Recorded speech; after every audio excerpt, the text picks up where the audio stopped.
നമ്മളൊന്ന് ഗുണ്ടൽപേട്ട് പോവാണ്. ഞാനും അമ്മയും രമണിയമ്മയും തങ്കവും രഞ്ജേട്ടനുമാണ് പോകുന്നത്. വയനാട് ചുരമൊക്കെ കയറുമ്പോൾ നല്ല മഴയുണ്ടായിരുന്നു. പിന്നെ കർണാടക ഫോറസ്റ്റിലൂടെ ഒരു നീണ്ട യാത്ര.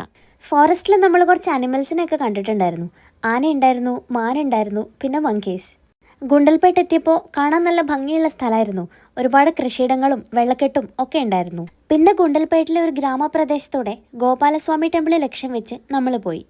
ഇവിടെ നമ്മൾ KSRTC കാത്തു നിൽക്കുകയാണ്. വേറെ വെഹിക്കിൾസിനെ ഒന്നും അങ്ങോട്ട് കയറ്റി വിടുന്നുണ്ടായിരുന്നില്ല.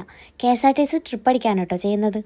താഴ്വാരത്ത് നല്ല നോർമൽ ക്ലൈമറ്റും മലയുടെ മുകളിലേക്ക് കയറുന്നതിനനുസരിച്ച് നല്ല കിടിലം കോടമഞ്ഞും ആയിരുന്നു ഉണ്ടായിരുന്നത്. മഴയാണോ മഞ്ഞാണോ പെയ്യുന്നതെന്ന് വരെ നമുക്ക് മനസ്സിലാവുന്നുണ്ടായിരുന്നില്ല. അങ്ങനെ നമ്മൾ ഏറ്റവും ടോപ്പിലെത്തി. മുകളിൽ ശരിക്കും വേറെ തന്നെ ഒരു ക്ലൈമറ്റ് ആയിരുന്നു. ഒരു ഭാഗത്ത് കോടമഞ്ഞ്, പിന്നെ മഴ, നല്ല കാറ്റ് ഒക്കെ കൂടി കിടിലം. എൻ്റെ ലൈഫിൽ ഞാൻ ആദ്യമായിട്ടാണ് ഇതുപോലെ ഒരു ടെമ്പിളിൽ പോകുന്നത്.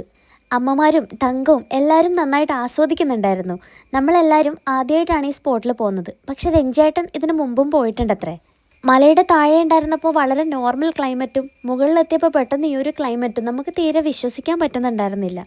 എനിക്ക് ഭയങ്കര മാജിക്കലായിട്ട് തോന്നി. തിരിച്ച് വീട്ടിൽ പോകാനേ തോന്നുന്നുണ്ടായിരുന്നില്ല.